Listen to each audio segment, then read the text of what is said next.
और अजीज खान साहब, जब भी उन्होंने कहा 370 उन्होंने किया, 3 तलाक उन्होंने कहा उन्होंने किया, तो अब मान लीजिए यूसीसी कमिंग सून है देश भर में लागू करने के लिए।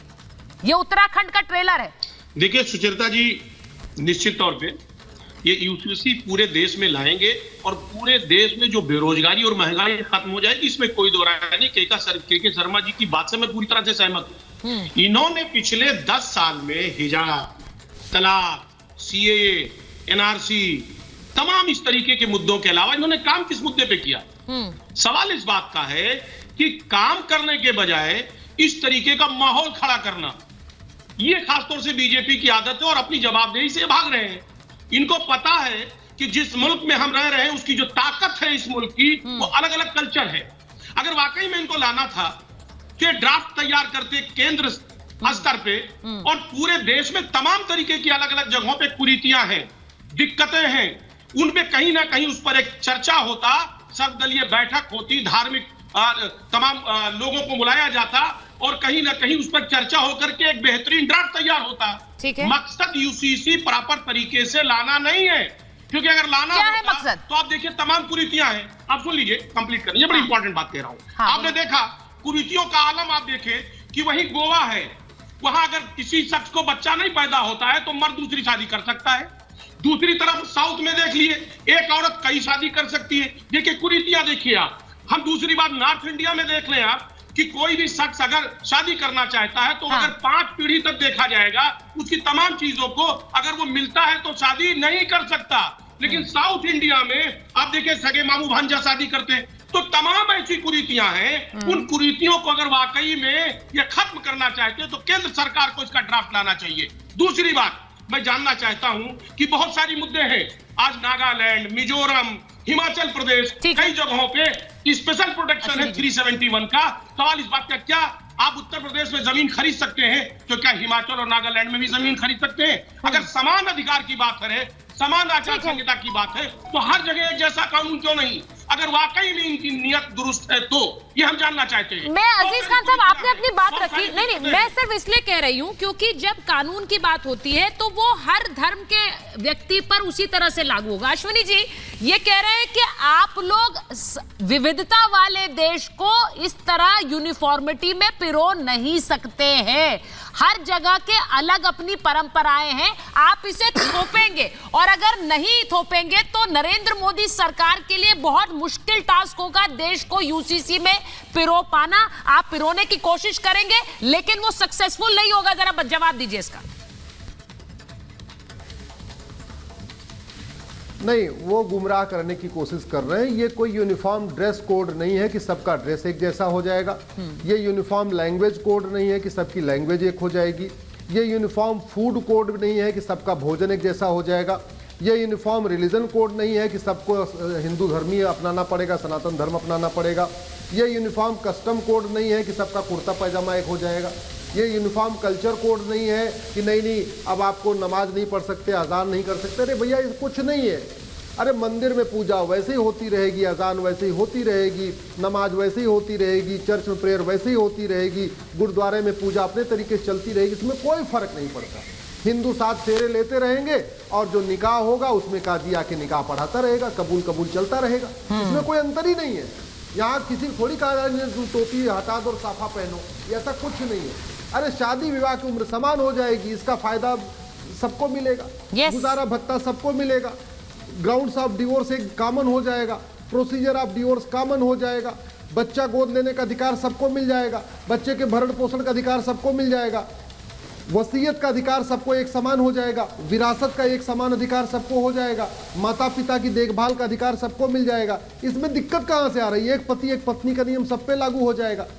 खान साहब कंफ्यूज मत करिए प्लीज, इसको ऐतिहासिक कार्य है और मैं फिर से कह रहा हूं, ये किसी पॉलिटिकल पार्टी का इशू नहीं है, यह संविधान का इशू है। 23 नवंबर 1948 को लंबी चर्चा के बाद संविधान निर्माताओं ने कहा कि भारत में पर्सनल लॉ नहीं चलेगा, भारत में बहुविधान नहीं चलेगा, भारत में संविधान चलेगा। संविधान 2 शब्दों से मिलकर बना संविधान, ऐसा विधान जो सबके लिए समान हो उसको संविधान कहते हैं। लेकिन दुर्भाग्यवश भारत में आज बहुविधान चल रहा है, पारसी का पारसी मैरिजेट, क्रिश्चियन का क्रिश्चियन मैरिजेट, और बड़ी बात यह है, मैं एक चीज बोलना चाह रही हूँ, यूनिफॉर्म सिविल कोड आएगा, सब खत्म हो जाएगा। प्रेम कुमार जी, जिस तरह के बयान आ रहे हैं, अश्विनी जी ने इसको बहुत अच्छी तरह से समझाया है, जिस तरह के बयान आ रहे हैं कि हमारे नौजवान मुसलमान अभी सब्र कर रहे हैं, नियंत्रण हटा तो देश का में जंग का माहौल हो जाएगा, इस तरह के बयान, आगे के नुकसान की जिम्मेदारी सरकार की है, आप ले आइए यूसीसी, लेकिन आगे की जिम्मेदारी आपकी है जो नुकसान होगा, ये भड़काऊ बयान है। यूसीसी में नुकसान क्या है प्रेम कुमार जी? जैसे उन्होंने फायदे गिनाए, आप नुकसान गिनाइए। सुचारिता जी, जो बयान दिए जाते हैं वो बयान सिर्फ इसी अन्य मौकों पर भी दिए जाते हैं और सिर्फ एक ही पक्ष नहीं देता, दूसरा पक्ष भी देता है। उन बयानों को हम गंभीरता से न लें, बल्कि कानून के हिसाब से जो एक्शन बनता है वो करें, ताकि देश में बयान के हिसाब से गलत माहौल पैदा ना हो। मैं एक चीज, आप अपनी बात पूरी करिएगा, लेकिन आप कह रहे हैं बयानों को गंभीरता से ना लें।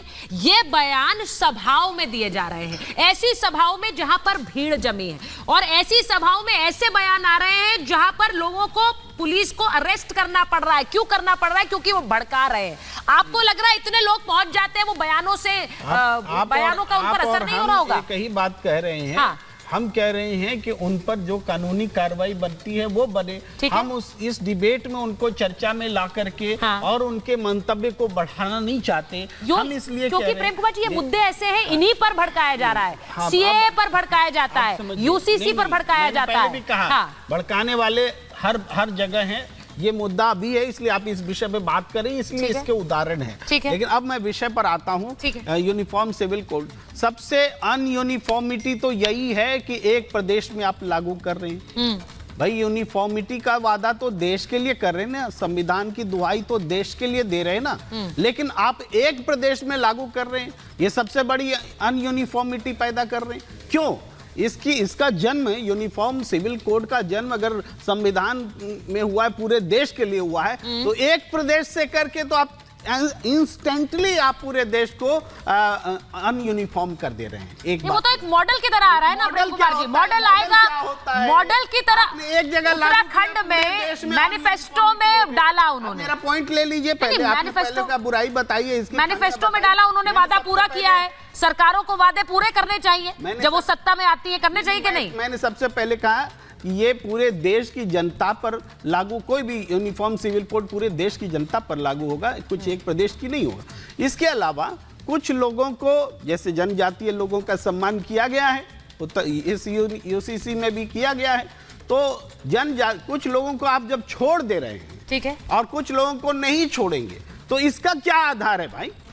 ये क्यों करेंगे? ये सबसे बड़ी खामी है। ठीक है, तो क्या पूरे देश में भी आप जनजातियों को छोड़ देंगे? इसीलिए कि पिछली बार जब यूसीसी की चर्चा हो रही थी, देश के आदिवासी और पूर्वोत्तर में विरोध की हवा लह रही थी, तो आप जनजाति और पूर्वोत्तर के विरोध को आप संज्ञान लेंगे और मुसलमानों के विरोध को संज्ञान नहीं लेंगे? नहीं, क्यों नहीं लेंगे? क्यों नहीं लेंगे? नहीं, क्यों नहीं लेंगे? मुसलमानों का अगर विरोध है, ईसाइयों का विरोध हो, हिंदुओं का विरोध हो, तो उसका संज्ञान लेना चाहिए कि नहीं? लेना चाहिए। तो फिर वही बात है कि इनको संज्ञान में लेने के लिए ही देश भर में सुझाव मंगाए गए थे यूसीसी पर। मैं सिर्फ उत्तराखंड की बात नहीं कर रही हूँ, देश भर में मंगाए गए कि नहीं मंगाए गए सुझाव? देश भर में मंगाए गए। पैदा करता है, कैसे करेगा?